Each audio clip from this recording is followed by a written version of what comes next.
राधे राधे महाराज जी। महाराज जी, जीवन में कई बार परेशानियां आती हैं तो लगता है हमने कभी किसी का बुरा नहीं किया, फिर ये सब क्यों हो रहा है? अगर ये पिछले जन्मों का है तो इस जन्म में कर्म क्यों फल मिल रहा है इसका मतलब? क्यों? फसल आपने बोई है तो काटना आपको ही पड़ेगा, कोई दूसरा थोड़ी काटेगा। आज कत्ल करता है, 10 साल मुकदमा चलता है, 20 साल की सजा होती है। कानून व्यवस्था है। ऐसे ही हमारी भागवतिक कानून व्यवस्था है। भीष्म जी सरसैया पे पड़े हुए हैं और भगवान से कहते हैं कि मैं 70 जन्म तक देख रहा हूं अपनी दिव्य दृष्टि से, मैंने ऐसा कोई पाप नहीं किया जो मुझे ये दंड मिले कि 6 महीना बाणों की सैया पर। तो भगवान ने कहा 100 के ऊपर चलो। एक बार आप राजा थे और एक सांप को उठा करके बबूल के पेड़ में बड़े बड़े कांटों में ऐसे डाल दिया और वो 6 दिन तक तड़प तड़प करके मरा। उसी का परिणाम आपको 6 महीने बाणों की सैया में। तो एक बार किसी एक आदमी का कत्ल किया तो उसको 50,000 जुर्माना या 1 लाख जुर्माना और आजीवन सजा, क्या दंड मिलते हैं? नहीं मिलते। तो हमारे तो न जाने कितने पाप हैं। अब कौन ऐसा शरीरधारी है जो झूठ नहीं बोल रहा? कौन ऐसा शरीरधारी जिससे पाप नहीं हो रहा? ये तो बात कह देना कि हमसे तो कोई गलती ही नहीं हुई, हमसे तो कोई पाप ही नहीं हुआ, ये बिल्कुल हम अविवेकपूर्ण मानते हैं। नहीं, ऐसा नहीं है। हम सबसे गलतियां होती हैं और उसी भगवान के दरबार में अन्याय नहीं है, क्योंकि वहाँ किसी के गवाही की जरूरत नहीं है। वो सर्वव्यापी परमात्मा आपके हृदय में ही बैठा हुआ है। मत्ता परतरम नान्यत किंचिदस्ति धनंजय, मेरे सिवा और कुछ है ही नहीं, तो उसको गवाही की क्या जरूरत है? वो देख रहा है। तो हमको बहुत धैर्यपूर्वक चलना है। देखो, हम कई बार बता चुके हैं कि हमारे शरीर की रचना 2 कर्म से हुई है, पाप और पुण्य। दोनों के मिश्रण से मनुष्य शरीर बनता है। केवल पाप से यातना देह का निर्माण होता है जो नरक में मिलता है। केवल पुण्य से देव देह का निर्माण होता है जो स्वर्ग लोक, महारलोक, जनोलोक, तपलोक, सत्यलोक आदि में। लेकिन मनुष्य लोक में दोनों मिश्रित होते हैं, पाप और पुण्य।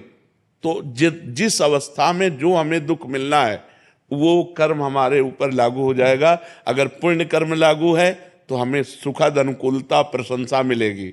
अगर पाप कर्म लागू है तो दुख प्रतिकूलता निंदा मिलेगी। वो हमारी वैसी बुद्धि हो जाएगी, जैसी हो भवतव्यता तैसी बने सहाय, आप ना आवे ताहि पे ताहि तहाँ ले जाए। अचानक आपसे ऐसी क्रिया बन जाएगी कि आपकी निंदा होगी, आपकी अवहेलना होगी। अचानक आपसे ऐसी क्रिया बन गई, दांव लग गया, कि आपकी प्रशंसा होगी, आपकी जय जय हो जाएगी। वो पूर्व कर्मों का विधान चल रहा है। तो फिर मनुष्य जन्म में महानता क्या है? अब नवीन हमसे पाप न होने पावे। अब नवीन कर्म हम ऐसे ऐसे समझ समझ के करें कि हमारी आगे की जो जन्म हो या आगे जो हमें मिले वो बहुत अच्छा ही हो। पाप कर्म नहीं होने चाहिए। अब हमसे गलती नहीं होनी चाहिए। अब लो नसानी अब ना नसई हो। तो ये पक्की बात समझ लीजिए कि अपने कर्म को ही भोगना पड़ रहा है। इसमें बिल्कुल संशय न कीजिए कि मैंने तो पाप नहीं किया। किसने प्रश्न किया था? ईमानदारी से देखो सखी, वृंदावन में बैठी हो, ईमानदारी से जब से तुम्हें याद है तब से अब तक देखो, केवल इसी जन्म में क्या आपसे पाप नहीं हुई? क्या आपसे गलती नहीं हुई? आप विचार करके देखिए, हमसे पूर्व जन्म में कितनी गलतियां हो गई हैं। इतनी गलतियां हो गई कि भगवान ने कृपा करके मुझे मनुष्य शरीर दिया है। मेरे कर्म से मनुष्य शरीर नहीं मिला। कबहू का करी करुणा नर देहि, देत ईश बिन हेतु सनेहि। अब भी भगवान की कृपा देखो कि आप साधु समागम में बैठी हो, आप वृंदावन आई हो, संत समाज में बैठी हो। अब मोहि भाव भरोस हनुमंता, बिनु हरि कृपा मिले नहीं संता। तो भगवान तो आपको दुलार ही कर रहे हैं, भगवान तो आपको कृपा ही कर रहे हैं। पर अब हमने गलती की है तो वो भोग तो हमें भोगने पड़ेगा। और महाराज जी, इस जन्म का कब भोगना पड़ेगा? अगला। जब अभी जो वर्तमान में गलतियां। अगला। और ऐसा भी हो सकता है कि इसी जन्म में भी उसका दंड मिल जाए। भयानक अपराध, भयानक अपराध, जैसे आप संत द्रोह कर दो, संत निंदा कर दो, किसी संत को मार पीट दो, फिर आपको भयंकर आपको कष्ट। साधु अवज्ञा तुरंत भवानी, भक्तन निंदा अति बुरी भूल करे, जिनको के सुकृत बहुजन्म के छिन्न दायक को। तुरंत अकाल मृत्यु का विधान बन जाएगा, तुरंत अकाल मृत्यु का विधान बन जाएगा, तुरंत भयंकर कष्ट देने वाला योग लग जाएगा। महाराज जी, भागवतिक विधान है। भागवतिक विधान है। 2 मिनट में किसी को मार दिया, इसके बाद आजीवन कारागार, और उसको ऊपर से बोले 1 लाख रुपया जुर्माना। तो ये जो हम भोगने आते हैं मृत्यु लोक में, जुर्माना भोगने आते हैं, मूल सजा तो नरक में मिलती है, ये जुर्माना यहाँ होता है, उसको भोगना होता है। तो जो हमें भोगने को मिला उसे मिल, आगे हम कोई पाप कर्म नहीं करेंगे, आगे हम अच्छा भजन करेंगे तो हमें अच्छा मिलेगा। महाराज जी लोग कहते हैं नरक तो किसने देखा है? अब कह दो कि किसने देखा, जब चोरी करोगे और जब तुम्हारे डंडा चलेंगे और जब जेल जाओगे तो अपने आप जान जाओगे कि जेल किसे कहते हैं। बोले किसने देखा है जेल? तो तस्मात् शास्त्रम प्रमाणम ते कार्य कार्यो व्यवस्थित हो, शास्त्र जो कह रहे हैं वो सत्य है, वो असत्य नहीं है। अब हमें बहुत छोटे हैं, कूप मंडूक हैं, जैसे कुआं का मेढक है ना, एक समुद्र का मेढक गया तो कुआं के मेढक ने कहा कहां से आए? बोले समुद्र से। बोले तुम्हारा समुद्र कितना बड़ा है? इधर से इधर उछला कुआं का मेढक। बोले इतना बड़ा है? बोले नहीं। बोले इतना बड़ा है?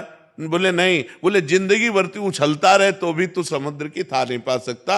अनंत ब्रह्मांडों के रचयिता भगवान ने रचा है, स्वर्ग नरक पाप पुण्य उसका फल दोनों रचे और आपको छूट दे दी है, आप पाप कमा लो या पुण्य कमा लो। तो मनमानी आचरण करने में कोई तो मानता नहीं है, और जब परिणाम आता है तब भगवान को कोसता है। तो ये विधान भगवान का बनाया हुआ आपके कर्म के अनुसार है, आपने जो कर्म किया उसके अनुसार विधान बनाया हुआ है।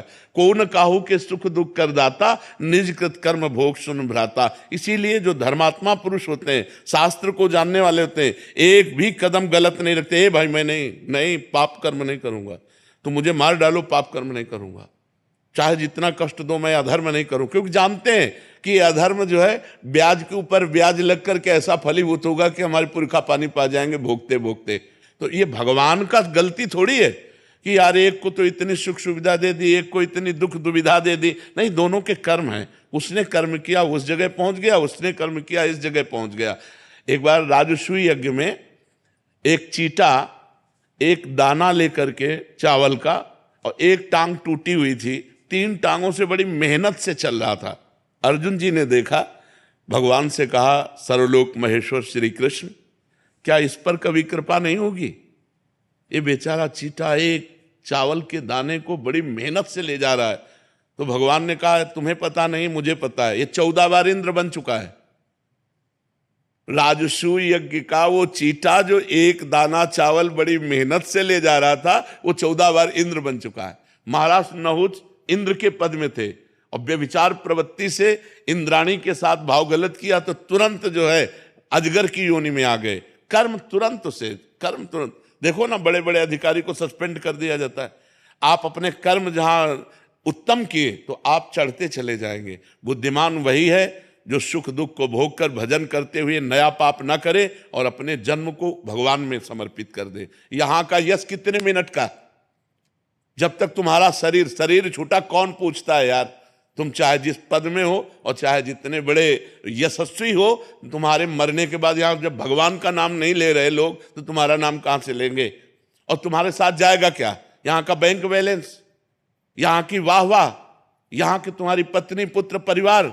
अरे जब देह नहीं जाएगा तो तुम्हारे साथ कुछ नहीं जाएगा। दुनिया में लाखों का मेला जुड़ा, हंसा जब जब उड़ा तो अकेला उड़ा। उसे अकेला भोगना पड़ता है, फिर नई योनियों में जाकर के दुर्गति भोगता है। इसलिए होश में रहो, जो पूर्व पाप का कर्म है उसे भोग लो हंसते हुए। आगे कोई पाप मत करो, नाम जप करो और अच्छे आचरण करते हुए विजय को प्राप्त हो। परमात्मा ने तुम्हें खेती दे दी और बीज दे दिया, अब बोते क्या हो ये तुम्हें देखना है। खेती दे दी भारत भूमि में मनुष्य शरीर, बीज दे दिया तुम्हारी बुद्धि। पाप कर्म बोते हो या पुण्य कर्म बोते हो? अब बम्बुल बोओगे, दाग छुआरा खाना चाहोगे तो बेकूफी होगी। गन्ना बोओगे तो गन्ना मिलेगा, बम्बुल बोओगे तो बम्बुल मिलेगा। अवश्य में भोक्तव्यम कृतम कर्म शुभाशुभम। यहाँ मनमानी आचरण करते हैं, इसके बाद भगवान को दोष देते हैं। नहीं भाई, बहुत संभल करके करो, फिर देखो आपको आनंद आता है कि नहीं।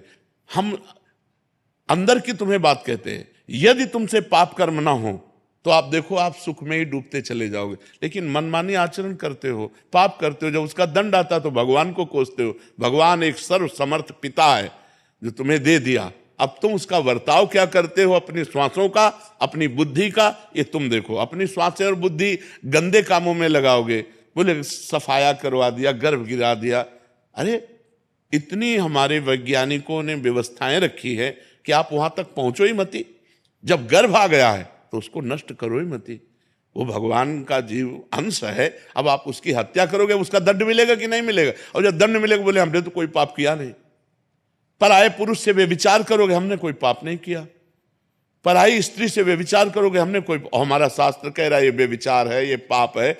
जिस स्त्री को स्वीकार करे आजीवन उसी पर ही अपने जीवन को निर्धारित रखे, किसी दूसरी स्त्री से सहवास न करे। एक स्त्री जिस पति को स्वीकार करे उसे भगवान मान करके आजीवन निर्वाह करे। ये हमारे भारत की पद्धति है। हमने कभी डिवोर्स नहीं सुना पीछे, ये अभी चला है, ये जो गर्लफ्रेंड बॉयफ्रेंड इन्हीं के बाद ये चला है। नहीं, हमने कभी डिवोर्स नहीं सुना। हम अपने बचपन में कभी ये नहीं सुना कि उनकी पत्नी ने उनको डिवोर्स दे दिया या उनके पति ने, कभी नहीं। आजीवन संबंध निर्वाह करना ये हमारे भारत की पद्धति है। भारत है, विदेश नहीं है कि आज इसके संग कल उसके संग, ये नहीं। यहाँ धर्म की मर्यादा है। ये परम पवित्र देश है, जहाँ गंगा यमुना और रामकृष्ण के अवतार होते हैं, वो ये पवित्र देश है। तो ये हम कभी भगवान पर आरोप न लगाएं कि उन्होंने हमें दुख क्यों दिया, संकट क्यों दिया। ये हम आपसे प्रार्थना करते हैं कि आप ऐसा मत सोचिए। आपका ही किया हुआ कर्म परिणाम आपके सामने आता है।